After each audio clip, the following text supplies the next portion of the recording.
All right, so today we're really diving deep into this Social Security Fairness Act. It's H.R. 82 officially, and you've probably seen some headlines about it, but we're going way beyond just the surface level. We really want to uncover what's at stake here, especially for those of you listening who are impacted by the Windfall Elimination Provision, or the Government Pension Offset, WEP and GPO for short.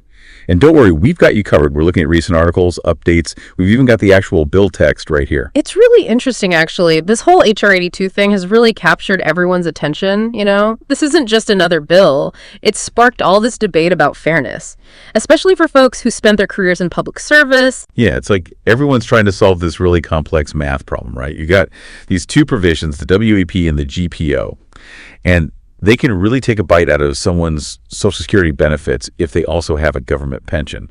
Like imagine working your whole life as a teacher or a firefighter, and then you find out that a chunk of your Social Security is getting reduced just because you've got a pension coming in. And we're not talking about a small chunk here. One of the sources actually gave this example. Someone with a $3,000 monthly pension, their spousal benefit from Social Security could be cut by $2,000. That's huge, especially if you're trying to live on a fixed income, Absolutely. So let's break this down a bit. How do these provisions actually work? So WEP and GPO, they were originally meant to stop people from getting what they called a windfall, like getting their full government pension and ADO, their full Social Security benefits. Right. The thinking was that since these people didn't pay Social Security taxes on their government salaries, then they shouldn't get the full benefits. But now we're seeing that this logic, it had some unintended consequences. And that's where the Social Security Fairness Act comes in. It's trying to change the game. This bill is bold. It wants to completely get rid of both WEP and GPO. Just wipe them out. Gone. And the crazy thing is, it's got support from both sides. 327 House members, 63 senators. It's a big deal. Even the American Postal Workers Union is getting involved. They're telling their members to call their representatives on September 9th. They want them to sign this thing called a discharge petition. It basically forces a House vote on the bill. Hold on, a discharge petition? That sounds serious. Can you explain what that means? Basically, it lets the bill skip the whole committee thing, and it goes straight to the House floor for a vote. They needed 218 signatures, and they got them. So they're really saying, enough talk, let's vote. Makes you wonder if those stories from the postal workers really made a difference. The APWU shared some of them, right? Oh, yeah. Because it's one thing to talk about policy, but those personal stories, they hit differently. A lot of postal workers, especially those who started their careers before joining the Postal Service, they're seeing their Social Security benefits reduced because of WEP and GPO. It's like they're being told they didn't pay their dues even though they spent their lives serving the public. Right. They contributed to society. It's just it didn't always fit neatly into how Social Security works. But it's not a simple issue, is it? There are arguments on both sides. Exactly. People who want to repeal WEP and GPO, they see it as a fairness issue. They say it's counterintuitive to punish people for choosing public service. Right. They did their part just in a different way. But not everyone agrees. Right. Some people are worried about the cost. They're saying that getting rid of WEP and GPO could put too much strain on Social Security. Especially with all the projections about Social Security running out of money. It's a tough balancing act. And then you have some lawmakers, like Representative Arrington.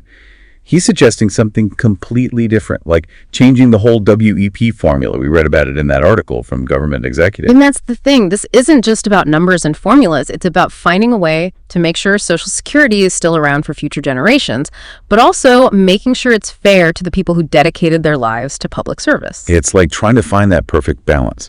So let's talk about what happens next. What if H.R. 82 passes? What if it doesn't? It's kind of like a fast track for bills. It lets it bypass the usual committee process and go straight to the House floor for a vote.